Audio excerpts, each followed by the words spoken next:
The girl friend movie ಮೂಲಕ ರಶ್ಮಿಕಾ ಮಂದಣ್ಣ ಅವರು troll ಮಾಡ್ತಿದ್ದ ಜನಗಳಿಗೆ ಉತ್ತರ ಕೊಟ್ಟಿದ್ದಾರೆ ಅನಿಸುತ್ತೆ, ಹೌದಲ್ವಾ?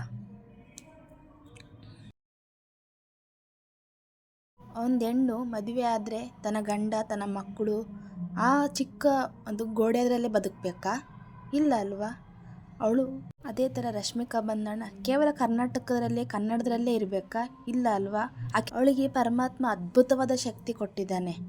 ಅವಳ ಶಕ್ತಿಯಿಂದ ಈ ದಿನ ಆಕೆ ದೊಡ್ಡ ಹೀರೋಯಿನ್ ಆಗಿ ನಿಂತಿದ್ದಾಳೆ.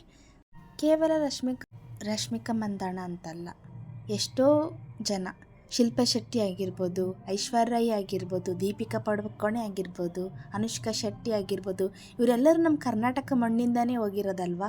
ಇವರೆಲ್ಲ ಅಷ್ಟು ದೊಡ್ಡ ಸಾಧನೆ ಮಾಡಿದ್ದಾರೆ, ಅಷ್ಟು ದೊಡ್ಡ ಹೀರೋಯಿನ್ ಆಗಿದ್ದಾರೆ. ಯಾಕೆ ನಮ್ಮ ರಶ್ಮಿಕಾ ಮಂದಣ್ಣ ಅವ್ರು ಆಗಬಾರ್ದು? ಆಕೆಗೂ ಅಷ್ಟು ಛಲ ಐತೆ, ಅವಳಿಗೂ ಅಷ್ಟು ಪವರ್ ಕೊಟ್ಟಿದ್ದಾನೆ ಸ್ವಾಮಿ ಅಂದಮೇಲೆ ಆಕೆ ಮುಂದುವರಿತಿದ್ದಾಳೆ. ಯಾಕೆ ನಾವು ಅಷ್ಟೊಂದು ಆಕೆನ ಹೇಟ್ ಮಾಡಬೇಕು? ಯಾಕೆ ಅವಳಿಗೆ ಮನಸ್ಸನ್ನು ಅಷ್ಟೊಂದು, ಒಬ್ಬ ಮನುಷ್ಯನಿಗೆ ಅಷ್ಟೊಂದು ನೋವು ಕೊಡೋದು ಯಾಕೆ? ಆಕೆ ಎಷ್ಟು ದುಃಖವನ್ನು ಇಟ್ಟಿದ್ದೋ ಆ ದುಃಖ ಪೂರ್ತಿ ಆ ಮೂವಿಯಿಂದ ಹೊರಗಡೆ ಹಾಕಿರುವಂಥದ್ದು. ಅವರಿಗೆ ಅಷ್ಟೊಂದು ದುಃಖ ಕೊಡೋದು, ನೋವು ಕೊಡೋದು ಯಾರಿಗೂ ಅಧಿಕಾರ ಇಲ್ಲ. ಸ್ವಾಮಿ ಎಲ್ಲದನ್ನು ನೋಡ್ತಾನೆ.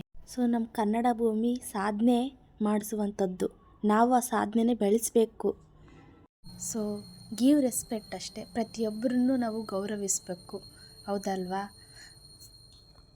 ಇನ್ಸೈಡ್ ಏನಾಗಿರುತ್ತೆ ಅಂತ ಯಾರಿಗೂ ಗೊತ್ತಿರೋದಿಲ್ಲಲ್ವಾ? ಗೊತ್ತಿಲ್ಲದೇ ನಾವು ಆ ಥರ ಜಡ್ಜ್ ಮಾಡಬಾರ್ದು ಅಲ್ವಾ? ಸೊ ಅದೇ ಥರನೇ ಹೆಣ್ಣಾದವಳು ಮದುವೆ ಆಗಿ ಮಕ್ಕಳನ್ನು ಮಾಡ್ಕೊಂತ ಗಂಡಂದ್ರ ಸೇವೆ ಮಾಡ್ಕೊತ ಮಕ್ಕಳನ್ನ ಸೇವೆ ಮಾಡ್ಕೊತಾನೆ ಇರೋದಲ್ಲ.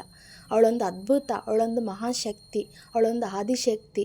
ಆ ಶಕ್ತಿ ಅದ್ಭುತ ಹೊರಗಡೆ ಬಂದ್ರೇ ಅವಳು ಎಂಥ ಪವರ್ ಅಂತ ಗೊತ್ತಾಗುತ್ತೆ.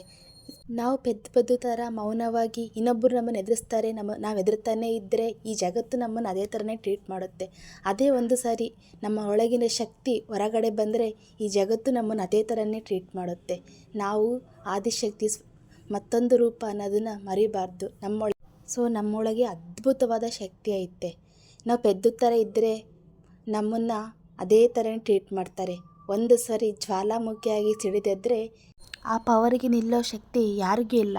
ಅದಕ್ಕೆ ಅಲ್ವಾ ಮಾತೆ ಆದಿಶಕ್ತಿನ ಪ್ರತಿಯೊಬ್ಬರು ಗೌರವಿಸ್ತಾರೆ. ಅವಳ ಶಕ್ತಿ ಮುಂದೆ ನಿಲ್ಲೋಕ್ಕೆ ಸಾಧ್ಯ ಯಾರಿಗೂ ಇಲ್ಲ ಅಲ್ವಾ? ಹರೇ ಕೃಷ್ಣ.